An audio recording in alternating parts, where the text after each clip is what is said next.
Lorsque Samuel Doe a fait irruption sur la scène politique, il était un soldat timide du bas de l'armée. Il ne connaissait pas grand-chose à la politique et pouvait à peine lire ses discours. Accédé au pouvoir par un violent coup d'État en 1980, il a dirigé le Libéria pendant 10 ans.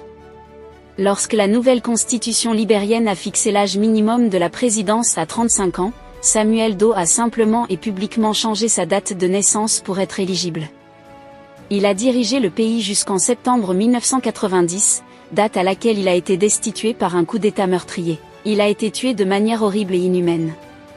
Dans l'après-midi du lundi 10 septembre 1990, son corps est exposé dans la cour d'un hôpital.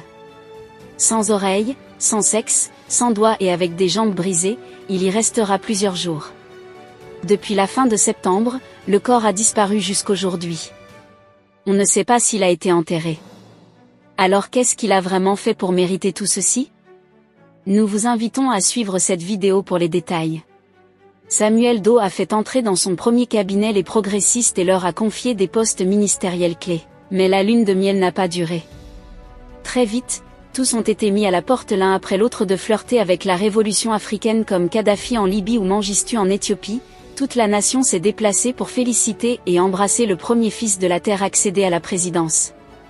Mais bientôt, Samuel Doe est devenu le défenseur du capitalisme contre le socialisme, bien qu'il n'ait aucune idée de ce que ces deux concepts représentaient. Il a éliminé tous ses compagnons en utilisant des fausses tentatives de coup d'État comme excuse. En 1985, il procéda à la purge de l'armée, la transformant en ministère tribal pour sa surprotection. Entouré de son armée tribale, il est devenu arrogant. Lorsqu'il a vidé l'économie du pays, les États-Unis ont envoyé une équipe technique pour aider à assainir des finances nationales. Mais il les a expulsés. Il se sentait invincible. Mais comment cela s'est produit? Comment la rédemption s'est-elle transformée en une dictature sanglante et corrompue? Qu'est-ce qu'il a changé? Alors, un homme était venu au Libéria en tant que diplomate et rapidement devenu un proche conseiller et mentor politique de Samuel Doe. Son nom était William Swing, un ambassadeur. La guerre froide battait son temps et le Libéria avait une valeur stratégique importante pour les États-Unis en tant que point d'entrée en Afrique. Samuel Doe, qui avait dit à ses ministres lors de son 3e conseil de ministres qu'il ne connaissait rien à la politique, était devenu un maître politique. Le rapprochement avec les États-Unis a été bien accueilli par des membres de la classe politique ainsi que par le grand public. Les Libériens voulaient une révolution mais pas exactement une révolution du style Kadhafi ou Mengistu. Le Libéria était un avant-poste politique bon marché. Samuel Doe pouvait faire ce qu'il voulait et le monde détournait le regard. Il pouvait tuer, voler les élections, faire n'importe quoi tant qu'il suivait la ligne.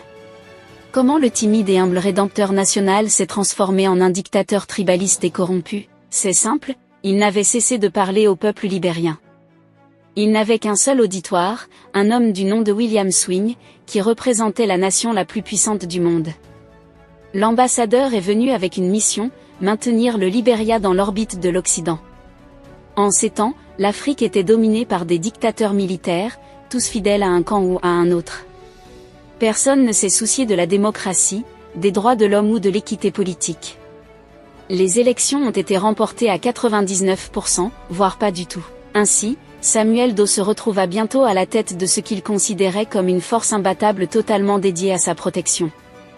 Il a tué ses compagnons les uns après les autres, emprisonné des gens à volonté, inventé des histoires pour pouvoir exécuter des opposants soumis des institutions religieuses et traditionnelles. Lorsque la nouvelle constitution a fixé l'âge minimum de la présidence à 35 ans, Samuel Doe a simplement et publiquement changé sa date de naissance pour être éligible. Sentant que le président de la commission de la Constitution, le docteur Amonseillé, s'est présenté à la présidence, il l'a interdit comme ils l'ont fait alors dans l'Afrique du Sud de l'apartheid. C'est-à-dire vous êtes libre mais pas autorisé à parler à plus de 5 personnes, même dans votre propre maison. Lorsque les résultats de 1991 ont commencé à aller contre lui, Samuel Doe a apporté ses propres compteurs de bulletins de vote pour comptabiliser les votes. Il a gagné par moins de 2%. Samuel Doe avait la légitimité dont il avait besoin. Il pouvait mettre le feu à tout. Quelle était sa manière de diriger? Alors visiblement, Samuel Doe est mort comme il a dirigé son pays et a traité ses adversaires en toute inhumanité. Ainsi, Nous pouvons dire que les dictatures et les autocraties sur le continent africain sont rendues possibles par de diverses forces locales. Mais le facteur international ne doit jamais être sous-estimé.